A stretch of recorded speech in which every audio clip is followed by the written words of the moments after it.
प्यारे विद्यार्थियों, आज हम जैन धर्म की प्रमुख शिक्षाएं या महावीर स्वामी की प्रमुख शिक्षाओं के बारे में चर्चा करेंगे।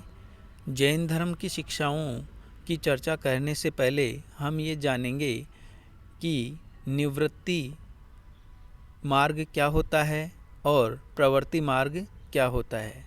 निवृत्ति मार्ग से तात्पर्य है संसार से दूर हटकर अर्थात सांसारिक सुखों का त्याग कर निर्वाण की प्राप्ति करने का मार्ग। जैन धर्म और बौद्ध धर्म दोनों ही निवृत्ति मार्गी धर्म थे और दोनों ही इस संसार को समस्त दुखों का कारण मानते हैं और तमाम सांसारिक आकर्षण से दूर रहते हुए संयमित जीवन जीते हुए निर्वाण प्राप्ति के ऊपर जोर देते हैं।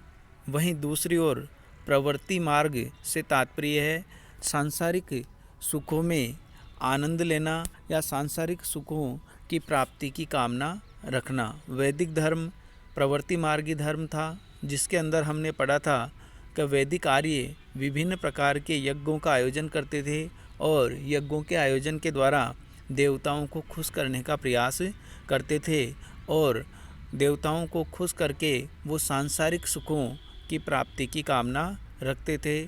पुत्र पौत्र धन संपदा आदि की वो भगवान से प्रार्थना करते थे और इस संसार के समस्त सुखों को भोगने की आकांक्षा रखते थे। वो प्रवृत्ति मार्गी थे, जबकि जैन धर्म और बौद्ध धर्म सांसारिक सुखों से दूर संयमित जीवन के ऊपर जोर देते हैं, अर्थात वो निवृत्ति मार्गी है। जैन धर्म या महावीर स्वामी की शिक्षाओं में सर्वप्रथम त्रिरत्न सबसे महत्वपूर्ण है। त्रिरत्नों के अंदर सम्यक दर्शन, सम्यक ज्ञान और सम्यक चरित्र की गिनती की जाती है। सम्यक दर्शन या सम्यक श्रद्धा से तात्पर्य है जैन तीर्थंकरों के द्वारा बताए गए मार्ग या दी गई शिक्षाओं में पूर्ण श्रद्धा रखना चाहिए। इसी प्रकार सम्यक ज्ञान से तात्पर्य है व्यक्ति को सत्य और असत्य में भेद करना आना चाहिए और वो ज्ञान उसको कब प्राप्त होगा, जब वो तीर्थंकरों के द्वारा बताई गई शिक्षाओं को अपने जीवन में उतारेगा या उनका स्वाध्याय करेगा, उनका मनन और चिंतन करेगा। जैन धर्म में ज्ञान के 5 स्रोत बताए गए हैं: मति, श्रुति, अवधि, मनय पर्याय और कैवल्य। मति से तात्पर्य है बुद्धि के द्वारा प्राप्त ज्ञान। श्रुति से तात्पर्य है श्रवण के द्वारा प्राप्त ज्ञान। अवधि से तात्पर्य है दूसरे स्थान का ज्ञान, अर्थात एक स्थान पर रहते हुए अन्य स्थान पर क्या चल रहा है उसका ज्ञान प्राप्त होना। और मनय पर्याय से तात्पर्य है दूसरों के मनों को जान लेने की क्षमता या ज्ञान। और कैवल्य से तात्पर्य है पूर्ण ज्ञान, जो केवल महापुरुषों को ही प्राप्त हो सकता है। तो इस प्रकार ज्ञान के 5 स्रोत जैन धर्म के अंदर बताए गए हैं। इसी प्रकार सम्यक चरित्र से तात्पर्य है कि जिस ज्ञान को हमने प्राप्त किया है या जिन शिक्षाओं को जैन तीर्थंकरों के द्वारा हमने प्राप्त किया है, उन शिक्षाओं को अपने जीवन में उतारना या अपने आचरण का हिस्सा बनाना चाहिए। ऐसा नहीं है कि शिक्षा तो प्राप्त कर ली परंतु उन शिक्षाओं के ऊपर अपने जीवन को नहीं ढाल रहे हैं। जैसे हम जानते हैं और पढ़ते हैं सत्य की सदा विजय होती है और हमेशा सत्य बोलना चाहिए, परंतु जानते हुए भी हम कई बार असत्य का सहारा लेते हैं, झूठ बोलते हैं।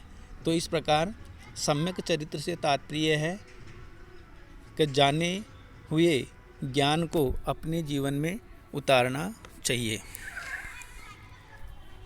इसी प्रकार दूसरी महत्वपूर्ण शिक्षा पंच महाव्रत है और इन पंच महाव्रतों में अहिंसा, सत्य, अस्तेय, अपरिग्रह और ब्रह्मचर्य को शामिल किया गया है। अहिंसा से तात्पर्य है बिना कारण किसी की हिंसा नहीं करनी चाहिए, हत्या नहीं करनी चाहिए, और साथ ही साथ हत्या से के अतिरिक्त सूक्ष्म रूप से अगर अपन देखें, हम इसकी बात करें अहिंसा की, तो अहिंसा से तात्पर्य है मन से, कर्म से और वाणी से भी किसी को दुख नहीं पहुंचाना चाहिए। मन से तात्पर्य हमारे दिमाग के अंदर दूसरों के बुरे के बारे में विचार नहीं करना चाहिए, दूसरे के अकल्याण के बारे में न सोचना चाहिए। वाणी से तात्पर्य बुरा नहीं बोलना चाहिए, कटु वचन नहीं बोलने चाहिए। इसी प्रकार कार्यों के द्वारा अर्थात ऐसा कार्य नहीं करना चाहिए जिससे दूसरों को पीड़ा हो। तो इस प्रकार अहिंसा से तात्पर्य निर्दोष की हत्या नहीं करनी चाहिए और साथ ही साथ मन से, कर्म से और वचन से किसी को दुखी नहीं करना ही अहिंसा है। इसी प्रकार सत्य से तात्पर्य है हमेशा सत्य बोलना चाहिए, चाहे किसी भी प्रकार की परिस्थिति हो। विपरीत परिस्थितियों में भी सत्य को नहीं छोड़ना चाहिए। भय की आशंका होने पर भी सत्य को नहीं छोड़ना चाहिए, अर्थात हमेशा सत्य बोलना चाहिए। इसी प्रकार अस्तेय से तात्पर्य है चोरी नहीं करना चाहिए, किसी दूसरे की वस्तु को बिना उसके अनुमति के ग्रहण नहीं करना चाहिए, उसका प्रयोग नहीं करना ही अस्तेय है। साथ ही साथ सूक्ष्म अर्थ में अगर हम इसके अर्थ को जानें तो तात्पर्य है बिना दूसरे की अनुमति के या बिना अनुमति के दूसरों की वस्तुओं का प्रयोग नहीं करना चाहिए, किसी के घर में नहीं जाना चाहिए या बिना अनुमति के किसी की वस्तु का उपयोग करना चाहिए। इसी प्रकार अपरिग्रह से तात्पर्य है सांसारिक वस्तुओं के संग्रह से बचना चाहिए। जितना अपने को आवश्यकता है उतनी ही चीज़ हमारे को प्रकृति से लेना चाहिए, और अगर आवश्यकता से अधिक वस्तुएं हमारे पास है तो उनका परमार्थ में या परहित में उपयोग करना ही अपरिग्रह है। और इसके अलावा पांचवा महाव्रत है ब्रह्मचर्य अर्थात इंद्रिय निग्रह, अर्थात हमारी शरीर इंद्रियों को हमारे को नियंत्रण में रखना चाहिए।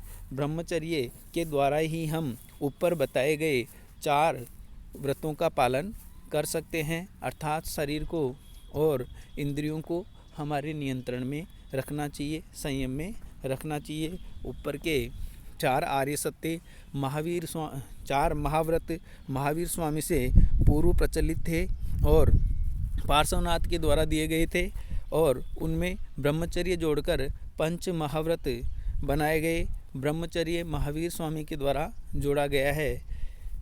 इस प्रकार जैन धर्म के अंदर 5 महाव्रतों के ऊपर जोर दिया गया है, और यही 5 महाव्रत स्थूल रूप में 5 अणुव्रत भी कहलाते हैं, अर्थात इन 5 चीज़ों का पूर्ण रूप से पालन जैन भिक्षु और भिक्षुणियों के लिए करना अनिवार्य है। उनके लिए ये 5 पंच महाव्रत है, जबकि गृहस्थ जो जैन धर्म के पालन करते हैं उन लोगों के लिए ये 5 अणुव्रत है, अर्थात इनका स्थूल रूप से उनके द्वारा पालन करना चाहिए, क्योंकि सूक्ष्म रूप से पालन करना गृहस्थी जीवन में संभव नहीं है। इसके अलावा जैन धर्म की प्रमुख शिक्षाओं में अनेकांतवाद और स्यादवाद को भी शामिल किया गया है। अनेकांतवाद से तात्पर्य है सत्य के अनेक पहलू हो सकते हैं, या कोई भी चीज़ विभिन्न प्रकार के विभिन्न तत्वों के मिश्रण से मिलकर बनी होती है, और एक व्यक्ति अपने सीमित ज्ञान के कारण उन विभिन्न पहलुओं को, विभिन्न पक्षों को नहीं समझ सकता है। इसलिए उसको अपने विचारों में समन्वय को बढ़ावा देना चाहिए, समन्वय को स्थान देना चाहिए। ऐसा नहीं है कि वो स्वयं जो जानता है या स्वयं जो कह रहा है वो ही सत्य है, ऐसा नहीं है। दूसरों की बात को भी उसको सुनना चाहिए। इसी बात के ऊपर अर्थात वैचारिक समन्वय के ऊपर ये जोर देता है। इसी को कहते हैं अनेकांतवाद, और अर्थात सत्य के अनेक पहलू हो सकते हैं और उन पहलुओं को कहने का जो तरीका है वो है स्याद्वाद। उनको कहने का जो तरीका है वो स्याद्वाद है, अर्थात स्यात् अस्ति। इसके 7 पक्ष हैं कहने के। किसी बात को कहने के या प्रकट करने के 7 तरीके हो सकते हैं इसके अनुसार। स्यात् अस्ति, स्यात् नास्ति, स्यात् अस्ति च नास्ति, स्यात् अस्ति अव्यक्तव्यम, स्यात् नास्ति अव्यक्तव्यम, स्यात् अस्ति च नास्ति च अव्यक्तव्यम। इस प्रकार से किसी भी बात को 7 तरीकों से कहा जा सकता है, अर्थात शायद है, नहीं है, शायद है और नहीं है, शायद है परंतु कहा नहीं जा सकता, शायद नहीं है परंतु कहा जा सकता है। इस प्रकार प्रत्येक बात के 7 पक्ष हो सकते हैं, परंतु हम अपनी सीमित बुद्धि के कारण उन सभी पहलुओं और पक्षों को नहीं जान सकते हैं। इस कारण से हो सकता है हमारे साथ साथ किसी भी बात के ऊपर अपने विचार रखने वाला दूसरा व्यक्ति भी या उसके विचार भी सही हो सकते हैं। इस प्रकार हमारे को हमारे विचारों में समन्वय के लिए स्थान रखना चाहिए। उदाहरण के तौर पे एक आधा पानी से भरा हुआ गिलास अगर हम रखें और अलग अलग व्यक्तियों से पूछें तो सबके विचार उस पर अलग अलग हो सकते हैं और वो सभी विचार सत्य भी हो सकते हैं। जैसे किसी से हम पूछेंगे तो वो कहेगा कि मेरे को उस गिलास दिख रहा है, कोई कहेगा कि गिलास आधा पानी से भरा है, कोई कहेगा गिलास आधा हवा से भरा है, कोई कहेगा गिलास आधा खाली है। हालांकि सबके उत्तर अलग अलग है परंतु सभी उत्तरों में सत्यता का अंश है। इस प्रकार जैन धर्म वैचारिक समन्वय के ऊपर जोर देता है और ये जैन धर्म की बहुत बड़ी देन भी कह सकते हैं इसको। तो इस प्रकार जैन धर्म में अनेकांतवाद और स्याद्वाद के ऊपर जोर दिया गया है। इसी प्रकार आत्मवाद के ऊपर भी जैन धर्म में जोर दिया गया है। आत्मा के अस्तित्व में जैन धर्म विश्वास करता है और सृष्टि की प्रत्येक चीज़ में आत्मा का निवास मानता है, चाहे वो सजीव हो या निर्जीव हो, और किसी को भी कष्ट नहीं पहुंचाना चाहिए। जैन धर्म न केवल सजीव बल्कि निर्जीव जैसे पत्थर, मिट्टी, पहाड़ आदि चीज़ों में भी आत्मा का निवास मानता है। तो इस प्रकार जैन धर्म आत्मावादी धर्म है। इसी प्रकार अनिश्वरवाद से तात्पर्य है जैन धर्म ईश्वर के अस्तित्व में विश्वास नहीं रखता है। जैन धर्म के अनुसार संसार की सभी चीज़ें विभिन्न तत्वों के सम्मिश्रण के उपरांत बनी हुई है। इसमें ईश्वर का कोई रोल नहीं है और ये संसार जो है वो कभी ख़त्म नहीं होता है, विभिन्न तत्वों का योग है। इस प्रकार जैन धर्म ईश्वर के अस्तित्व में विश्वास नहीं रखता है, इस कारण से ये अनिश्वरवादी धर्म है। साथ ही साथ वेद धर्म वेदों की सत्यता को मान्यता नहीं देता है। वेदों को अपौरुषेय अर्थात देवताओं के द्वारा बनाया हुआ संपूर्ण ज्ञान का खजाना नहीं मानता है। कर्म और पुनर्जन्म में विश्वास अर्थात जैन धर्म कर्म के सिद्धांत में विश्वास करता है कि जो जैसा कर्म करेगा उसी के अनुसार उसको फल भोगना पड़ेगा और कर्मों के जन्म को या कर्म फल को भोगने के लिए ही व्यक्ति को बार बार जन्म लेना पड़ता है। इस प्रकार से जैन धर्म कर्म और पुनर्जन्म में विश्वास रखता है।